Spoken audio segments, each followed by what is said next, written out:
How to get traffic to a new website for free or with little money. Month 2.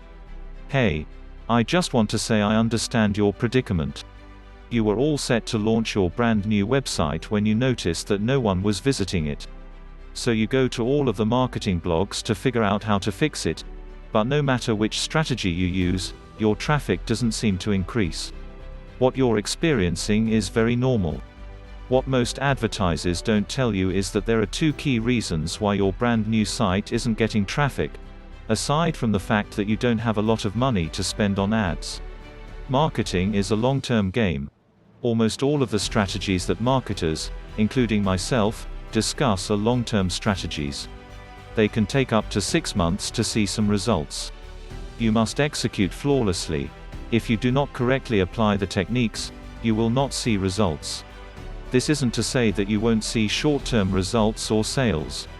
You'll also need to alter your plan. As a result, I decided to try something new today. I'll break down what you should be doing in the first 3 months after your site goes live. In this 3-part video series, each video telling you what to do each month. I'll share a new strategy for you to try, and if you do, you'll notice an immediate increase in your traffic. And these strategies would be shared into a 4 weeks actionable step. That is what to do from week 1 of your first month down to week 4. You'll start to see sales coming in during and after that. Before I get into the 4 strategies, it's important to remember that you won't have to spend much money, if any at all. I'm also not going to send you time-consuming advice, such as writing blog posts, since you'll be running your company at the same time. For instance, the strategies apply on both B2B and B2C websites. It makes no difference whether you're an e-commerce site or a SaaS corporation. Follow the measures in the order described below. Hey, guys, welcome to the channel. Before we get started, be sure to subscribe to the channel and hit the notification bell so you get notified when we drop a new video. We post twice a day about sales tactics and how to grow your business online. If this video was helpful, kindly like the video as it encourages us to make more videos like this. Don't forget to share this video with friends and family that need this information.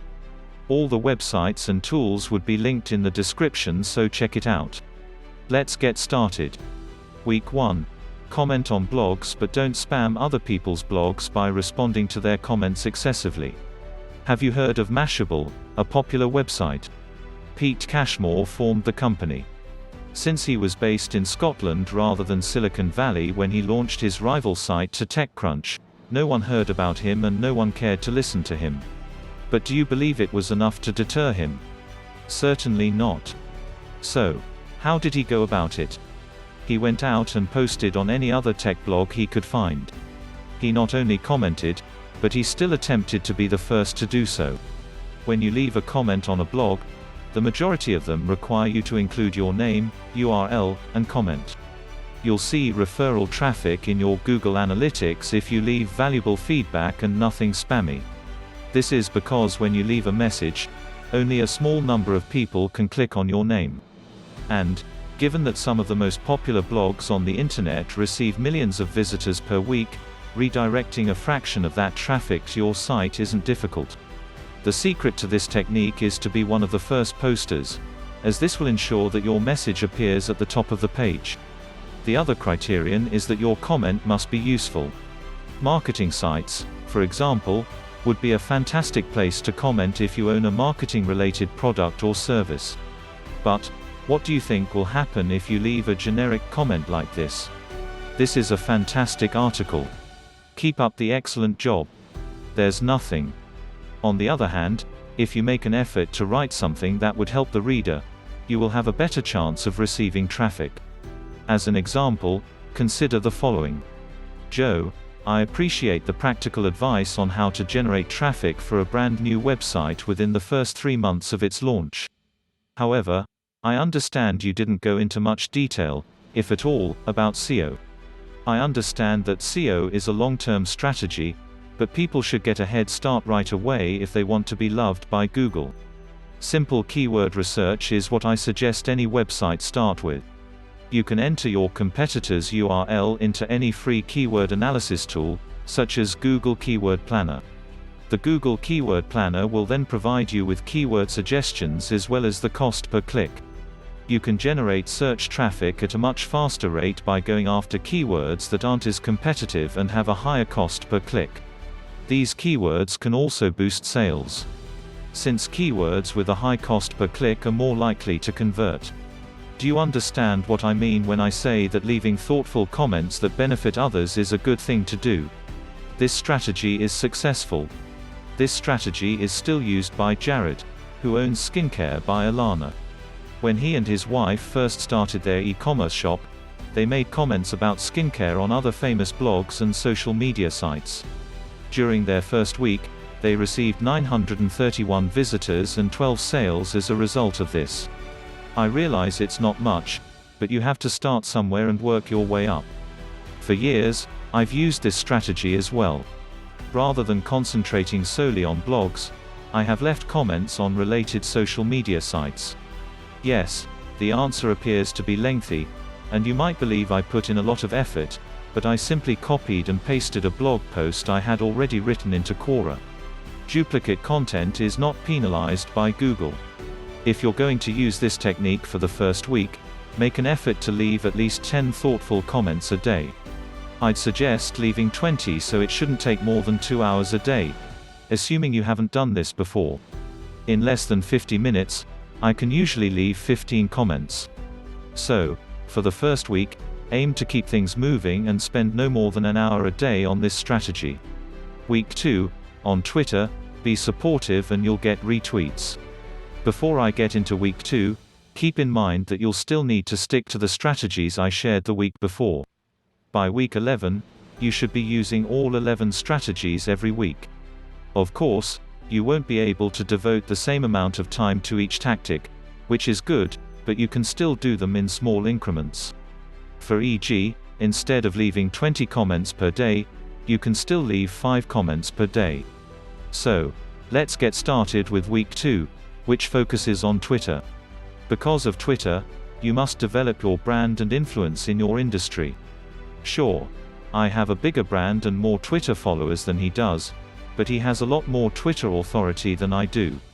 Because of Twitter, you can also tweet and communicate with well-known entrepreneurs such as the founders of HubSpot and Drift. So, how can you persuade all of these people to follow you on Twitter? He does, however, have a 3-step formula. Be helpful, be helpful, be helpful. That is the formula, and I am not kidding. He doesn't care about promoting his company. All he wants to do is support people. When people ask questions or need assistance, he often responds to their tweets. While not everyone can follow your advice, your attitude is to always be supportive. Finally, retweets content that you like. He doesn't care if you're an influencer or a regular Joe. He just wants to share the most up-to-date details available. This explains why so many people are interested in tweeting about your product. It's because you're so supportive that people instinctively want to assist him without him even asking. Now, I understand that this technique seems to take an eternity to produce results, and it does. But he has a trick up the sleeve that allows him to get instant results. Every day, look for people talking about your rival on Twitter. When people have concerns or suggestions about the rival's goods or services, aim to assist them. Don't try to sell them to your company. Instead, try to assist them. People would be surprised to learn that you are assisting a rival. And if you're this kind and supportive, imagine what kind of service they'd get if they gave you their money. To put it another way, being supportive earns you goodwill and leads to customers switching from your rival to you. People who haven't even used your product or service will help promote you if you go above and beyond. His technique of assisting, and assisting some more has made Twitter one of my most important traffic sources. It generates about a quarter of my weekly traffic. Week 3, target small affiliates. Affiliates can be used in almost any sector. Check out the video below if you're not familiar with affiliate marketing. When you first start, you still haven't set up an affiliate scheme where you pay other marketers for any sale or lead they bring you.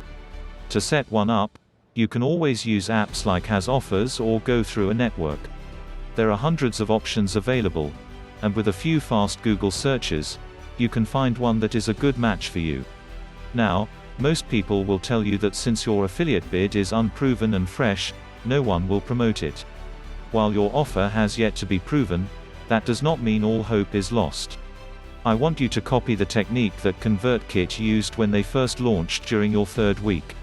The plan I'm about to describe helped them increase their sales from a few $1,000s per month to over $1 million per month.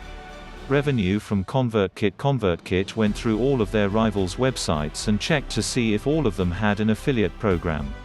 Aweber happens to be one of those athletes. After that, they did a Google search for competitor name Versys, until they had a list of rivals with affiliate programs. Aweber Versys is a good example. They would then contact each of the site owners, requesting that they include ConvertKit in the article or even write a separate article about ConvertKit. This one, for example. Affiliate program for ConvertKit. Consider it this way. If someone is willing to work as an associate for one organization, they won't mind working for a few more. All it does is increase their chances of making more money. Try sending out 10 emails a day while using this strategy. It shouldn't take long, and most people don't mind changing their web pages to include another connection that could earn them money. In comparison to other strategies, this one would bring in the fewest guests. However, since you're targeting Versys posts, the traffic would be highly educated and more likely to convert. When anyone searches for Company X versus Company Y on Google, they are looking for the best option for them. These articles are well liked and have a proclivity to generate sales. Thanks for watching. That would be all of this video, and I would link the continuation of this video in the description and recommended. I do indeed recommend you watch all the videos in this series because it will give you a fully comprehensive understanding of what I'm trying to teach you. Don't forget to share this video with friends and family that needs this information. See you later and have a wonderful day.